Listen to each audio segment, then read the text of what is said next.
Halo, Assalamualaikum warahmatullahi wabarakatuh. Terima kasih yang selalu menunggu channel-channel saya. Terima kasih semuanya yang selalu hadir bersama saya. Terima kasih.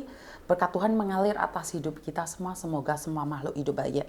Oke, ada salah satu komen yang ingin saya sedikit komenin. Jadi dari PT yang mereply, saya kurang tahu ini apakah orang PT atau mbaknya secara personal mengatakan bahwa saya bulet, saya ruwet karena uh, ditanyain apa tujuan saya dari pihak PT.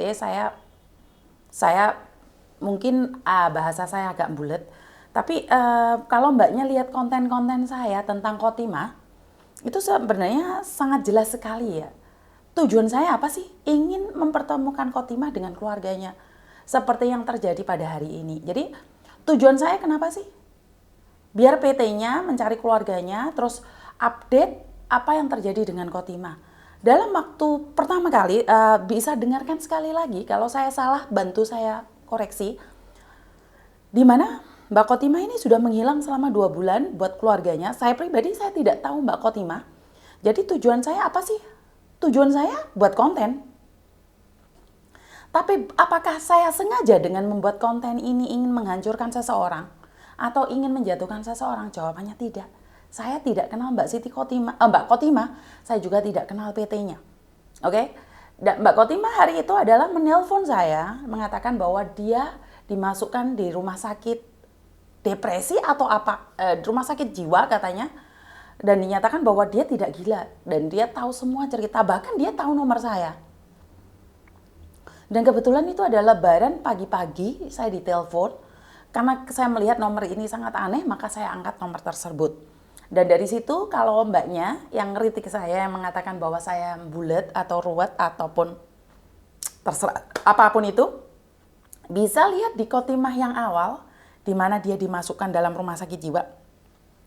Dari situ Khotimah minta bantuan untuk mengeluarkan dia, karena agennya tidak peduli, PT-nya juga tidak peduli, dan keluarganya tidak tahu. Dan di situ di konteks itu Anda bisa lihat di konten itu, Khotimah sedang membutuhkan bantuan. Dan dengan adanya konten itu, salah satu keluarga Khotimah yang ada di Hong Kong, saya tidak tahu seperti apa ceritanya, memberikan info pada keluarga yang ada di Indonesia. Dan setelah mendapatkan info tersebut, keluarganya mencoba menghubungi saya. Tapi sekali lagi, karena lebaran saya juga sibuk dengan aktivitas anak-anak saya dan suami saya. Karena kalau lebaran Cina kita punya tradisi khusus buat keluarga. Karena mereka semua tidak kerja ya, jadi semuanya ada di rumah. Karena itu saya tidak begitu respon secara cepat. Dan kebetulan pada kemarin setelah Noni keluar dari Hong Kong, Meme pulang ke Indonesia, saya mulai merespon satu persatu telepon-telepon yang masuk, SMS yang masuk itu mulai saya telepon, saya mulai reply balik, dan dari situ keluarganya ingat ini tentang Khotimah ini bukan cuma satu konten aja ya Mbak ya. Jadi bukan mengatakan bulet sama saya aja ya. Jadi kalau Mbaknya tidak teliti, maka konten itu berlanjut. Jadi tapi saya tidak menulis part 1, part 2, part 3, di mana itu saya tidak berniat untuk membuat konten yang bersambung. Saya inginnya buat konten sekali selesai. Dan saya tidak pernah mencari orang yang saya konten lagi.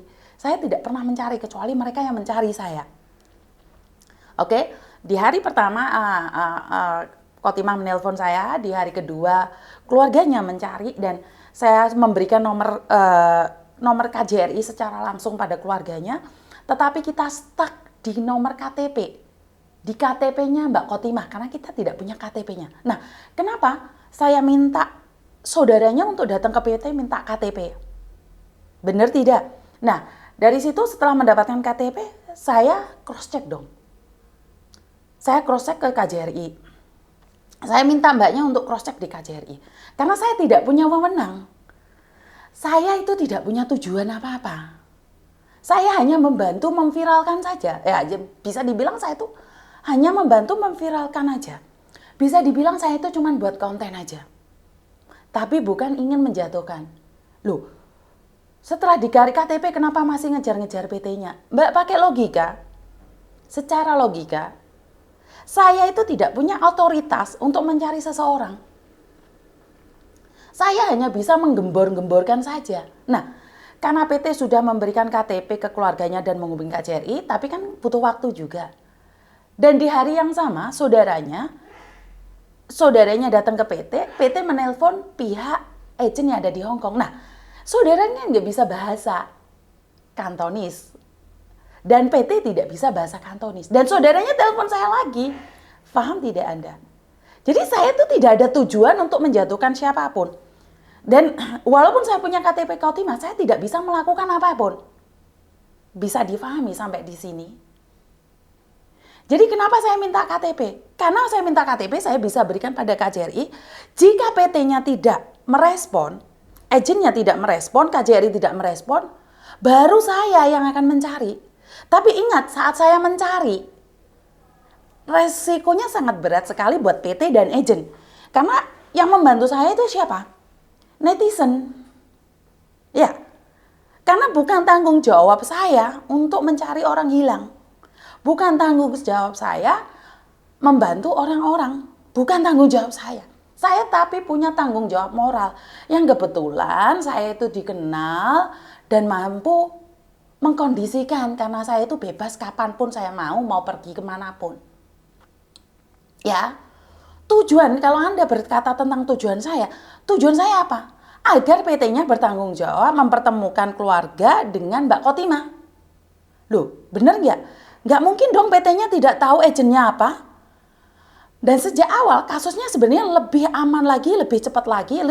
Dan ingat, Khotimah tidak akan pernah mencari saya kalau agen dan PT-nya responnya lebih cepat. Nah ini, Mbak, kalau sampean ada di Hong Kong pasti tahu keadaannya. Tapi kalau sampean ada di Indonesia, saya paham. Anda tidak paham dengan peraturan di sini. Jadi dalam hal ini, saya itu bukan siapa-siapa dan saya tidak punya tujuan apa-apa. Tujuan saya adalah mengkondisikan. Sebentar ya Mbak ya. Kenapa Mbak Susi? Di bawah pintu. Sorry.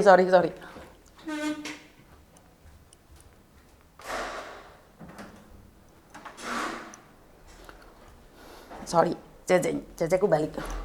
Jadi hanya untuk mengkondisikan saja. Jadi kalau kalian bilang bahwa saya itu tujuannya apa, saya tidak punya tujuan apa-apa. Tujuan saya adalah agar tidak ada komplainan ke saya, agar tidak ada yang telepon sama saya. Jadi biar konten saya ini nggak laku, Mbak. Jadi kalau kalian mempertanyakan tujuan saya tujuannya buat konten. Gimana caranya untuk menjegal saya? Bagaimana caranya agar saya tidak laku? Yo, rumatan anak buahmu. Rumatan anak buahmu. Jadi biar nggak, saya tuh nggak dihubungin oleh siapa-siapa. Konten saya itu tidak akan laku kalau kalian pihak PT, pihak agen itu baik-baik saja. Seperti yang saya katakan, saya sudah punya bekal KTP-nya. Tapi kalau saya yang bertindak, maka saya punya anggota netizen. Saman tahu sendiri netizen itu seperti apa. Saya akan mempertanyakan karena saya tidak tahu PT-nya dia apa, agennya apa loh. Kalau Saman bilang aku bulet, yuk. Ya enggak juga, Mbak. Apakah setiap masalah kalian minta saya yang bertindak? Ingat loh, saat saya bertindak, saya akan membawa netizen-netizen itu. Maka netizen itu akan menyebutkan PT-nya apa, agennya apa loh. Hati-hati loh. Apa mau seperti itu? Atau memang sukanya seperti itu? Kalau Anda ngetik disuruh agen atau apa, dengarkan sekali lagi. Itu apa sih tujuannya dan bagaimana sih tujuannya? Jadi buat mbaknya yang ngeritik saya ucapkan terima kasih atas sarannya. Cuman saya sarankan juga ya, dicek lagi. Tujuan saya apa? Apakah tujuan saya ingin menggertak agen atau PT? Enggak loh, saya juga enggak tahu loh.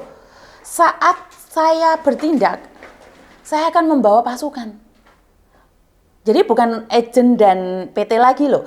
Tapi kalau sampai saya bertindak agen dan PT tidak mau tahu, saya akan bawa netizen, Mbak. Ngerti ya? Kalau saya punya KTP, saya itu tidak bisa membantu apa-apa. Jadi KJRI sekarang sudah bertindak, KJRI sudah mempersatukan keluarganya dan udah ngobrol sama Mbak Khotimah. Makanya sebelum mengkritik atau memberi saran, tepuk dada tanya selera. Tapi saya appreciate sekali, saya berterima kasih sekali. Artinya adalah ada orang yang peduli dan mengatakan saya bulet. Jadi saya akan berusaha untuk tidak bulat lagi. Terima kasih sarannya dan kurang lebihnya saya minta maaf. Wassalamualaikum warahmatullahi wabarakatuh. Berkat Tuhan mengalir atas hidup kita semua. Semoga semua makhluk hidup bahagia dan bye-bye.